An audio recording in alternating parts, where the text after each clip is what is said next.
Boa noite, pessoal.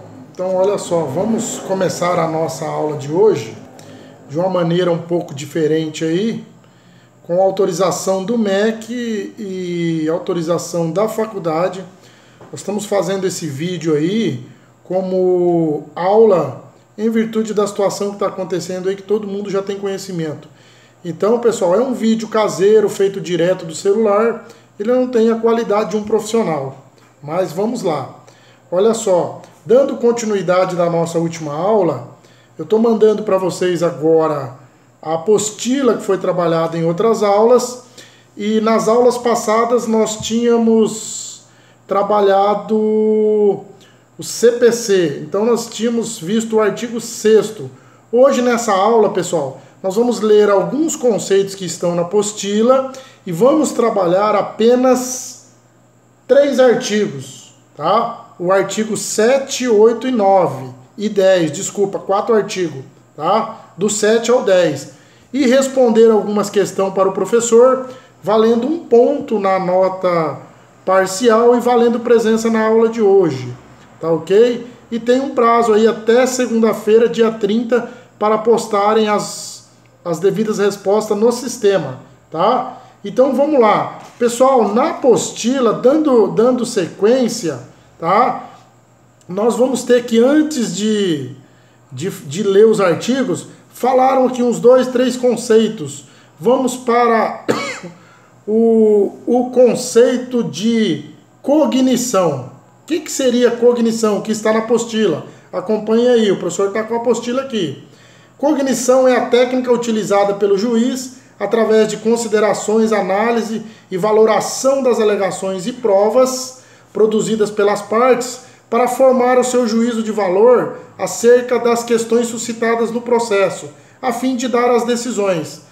A cognição é uma atividade comum a todas as categorias de módulos processuais, tanto no processo civil como no processo penal, no processo tributário, geralmente em processos administrativos, tá? Embora quem julgue no processo administrativo possa ser que seja uma autoridade, não necessariamente um juiz, tá? Então, olha só, cognição, o juiz tem que ter a cognição, ele tem que ter uma técnica, ele tem que obedecer à lei. Claro, e também usar as provas apresentadas pelas partes, tá ok? O juiz tem que se atentar ao que está nos autos.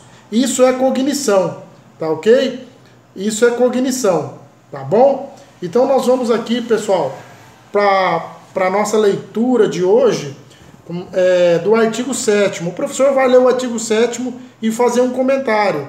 Seria importante vocês estarem acompanhando essa aula com o CPC na mão, conforme combinado em outras aulas, tá ok? Então vamos lá, pessoal. Artigo 7º, acompanhe aí.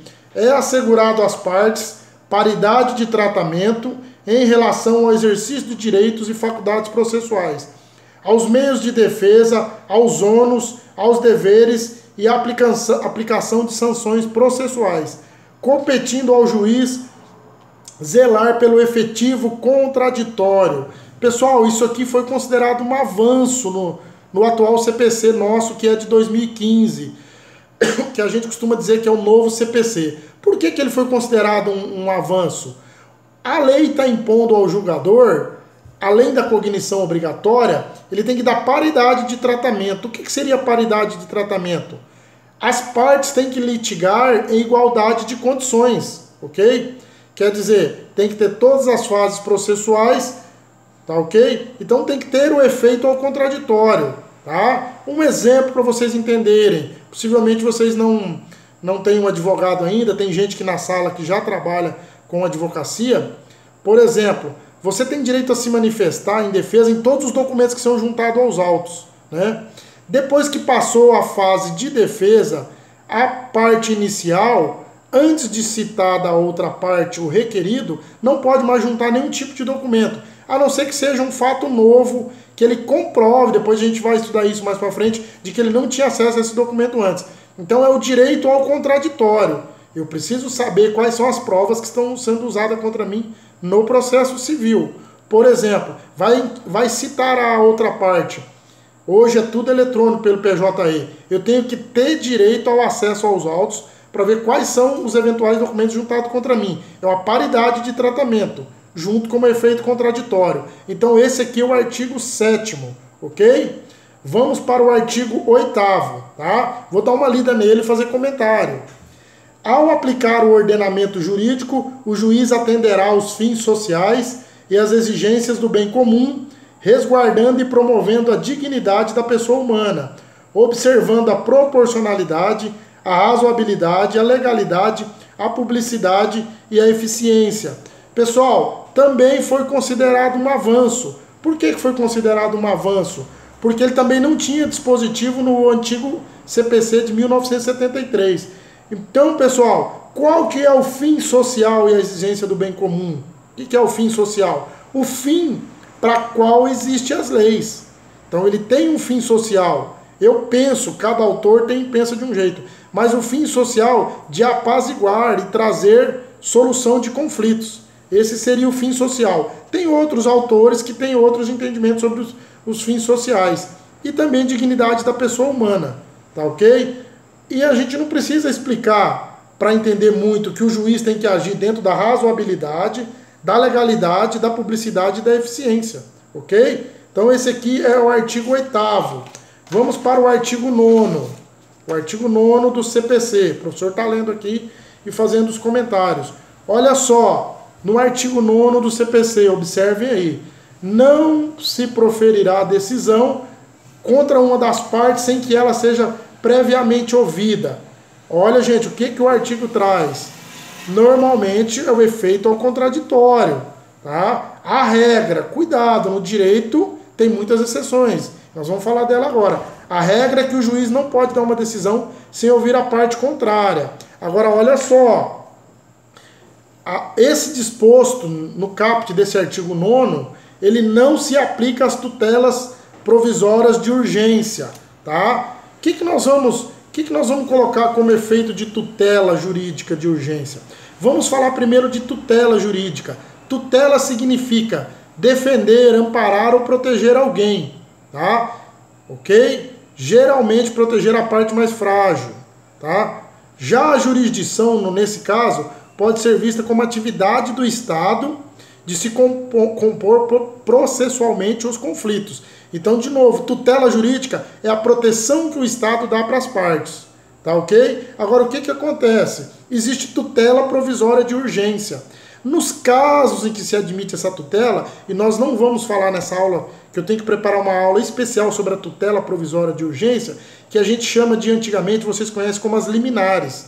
Tá? Se for o caso de uma liminar, onde tenha funes boniuris, fumaça do bom direito, tem urgência de se perder o objeto, o juiz, sem ouvir a parte contrária, ele pode dar uma tutela. Existe a tutela de urgência, tá ok? E tutela de evidência. Isso nós vamos deixar para uma próxima aula, que nessa aula aqui eu não consigo dispor isso para vocês. Eu estou pensando em preparar uma aula especial, tomara que seja presencial, sobre a tutela de urgência e tutela de evidência, que elas são bem semelhantes, a gente vai ver isso. Tá bom? Até na apostila tem tutela de evidência e tutela de urgência. Não vai ser cobrado nesse momento aí, é o significado de cada um, embora vocês possam fazer uma leitura, ok? E o último de hoje, que é o artigo 10, olha só, o juiz não pode decidir em grau algum de jurisdição com base em fundamento a respeito do qual não se tenha dado às partes a oportunidade de se manifestar, ainda que se trate de matéria sobre qual deva decidir de ofício. Pessoal, nós vamos estudar mais para frente que tem algumas matérias que o juiz pode decidir de ofício, sem que a parte peça. Um exemplo muito simples é a prescrição. A prescrição o juiz pode decidir de ofício. Vamos lembrar das aulas. O que seria a prescrição, né, gente? A princípio, essa aula não é sobre prescrição. É a perda de um direito não exercido no prazo. Lembra que o professor falava da prescrição trabalhista? Que o cara trabalhou 20 anos na fazenda, só pode reclamar 5, né? O direito não socorre os que dormem. Nós temos um prazo para buscar o nosso direito. Os prazos que estão estabelecidos na lei, tá? Se você não buscar o seu direito, você pereceu. O seu direito pereceu, ele prescreveu. Então, o artigo 10 do CPC está dizendo que o juiz ele tem que decidir, tem que decidir não pode decidir sem que tenha dado oportunidade para outras partes, com algumas exceções das tutelas de urgência e tutela de evidência, que a gente chamava antigamente de liminares. Tá ok, pessoal? Então, olha só, isso aqui é uma aula pequena, de um pequeno bate-papo com vocês, é um vídeo caseiro de aula, que está aqui no sistema, e aí o seguinte, eu estou mandando para vocês o material aqui no sistema, e estou mandando uma pequena atividade com 5 questões, que você deve responder e postar para mim no portal. Pode responder manuscrito ou ser feito pelo computador. Façam pesquisas na internet e postem para nós, valemos como nota, ok, pessoal? Então, boa noite. Essa aqui é a nossa pequena aula de hoje com material, tá ok? Eu agradeço a atenção de todos, vamos para frente aí. Obrigado.